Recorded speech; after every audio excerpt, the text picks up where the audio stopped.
Naquela noite, Pedro não parecia um traidor. Ele parecia apenas humano.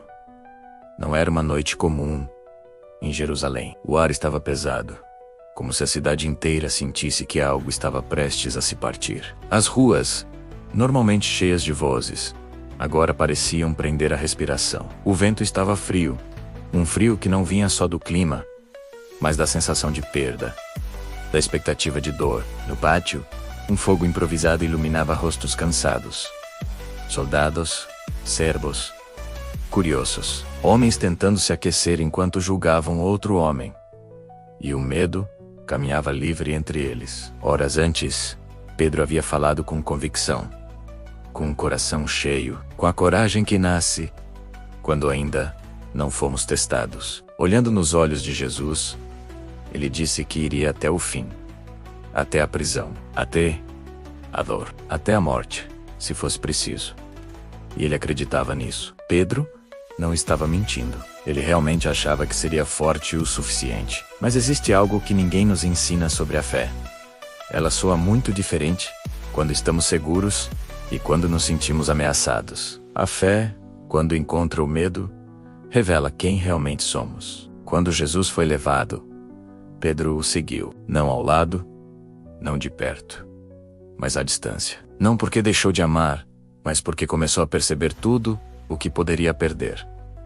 A liberdade, a vida ao futuro. O mestre estava sendo julgado, espancado, humilhado. Aquele Jesus que acolhia, curava e ensinava, agora estava indefeso diante da violência. E, pela primeira vez, Pedro entendeu algo doloroso.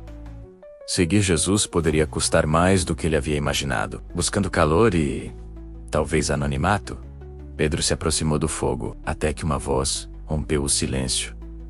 Você também estava com ele? O coração disparou. O corpo travou. A garganta secou. Não era uma pergunta espiritual. Era um aviso. Naquela frase havia uma ameaça escondida.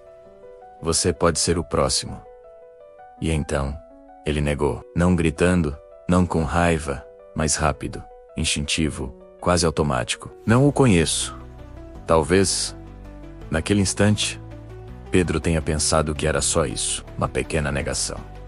Uma escolha de sobrevivência. Uma mentira necessária. Mas o medo raramente se contenta com pouco. Pouco depois, outra voz. Depois, mais uma.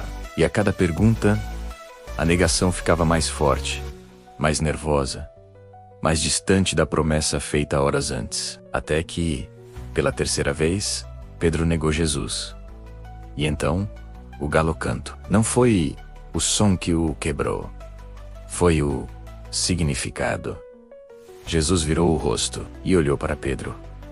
Nenhuma palavra, nenhuma acusação, nenhuma condenação. Apenas um olhar. E naquele olhar havia tudo. A promessa feita, o medo sentido e a distância criada. Pedro entendeu. Naquele instante, ele entendeu e saiu dali.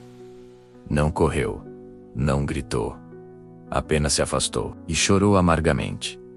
Não chorou por maldade, chorou por verdade. Ele amava Jesus, mas não era tão forte quanto pensava. E essa é uma das verdades mais difíceis da fé, descobrir que nossa coragem tem limites. Mas a história não termina na negação. Dias depois, após o silêncio da morte e o espanto da ressurreição, Jesus encontra Pedro novamente. Agora não há multidão. Ameia. Não há julgamento. Só dois corações. E um passado que precisa ser curado. E Jesus não expõe o erro. Não humilha. Não aponta falhas. Ele faz uma pergunta simples. Você me ama? Uma vez. Depois outra. E mais uma. Não para ferir, mas para curar exatamente onde Pedro caiu. Cada pergunta restaurava o que o medo havia quebrado. Pedro negou 3 vezes. Jesus restaurou 3 vezes. Porque Deus nunca define alguém pelo seu pior momento. Pedro não foi rejeitado por ter medo. Ele foi restaurado, apesar dele. E talvez essa história não seja apenas sobre Pedro. Talvez seja sobre você, sobre as vezes em que acreditou, mas recuou, sobre promessas feitas em oração, mas não sustentadas na pressão, sobre o silêncio depois da queda, sobre a vergonha, sobre o medo de não ser suficiente. O medo pode fazer você negar, mas o amor de Deus ainda chama pelo seu nome. Entre a promessa e o medo, existe graça, e ela ainda te encontra. Obrigado por assistir. Se essa mensagem tocou você, compartilhe com alguém e se inscreva para mais reflexões como esta.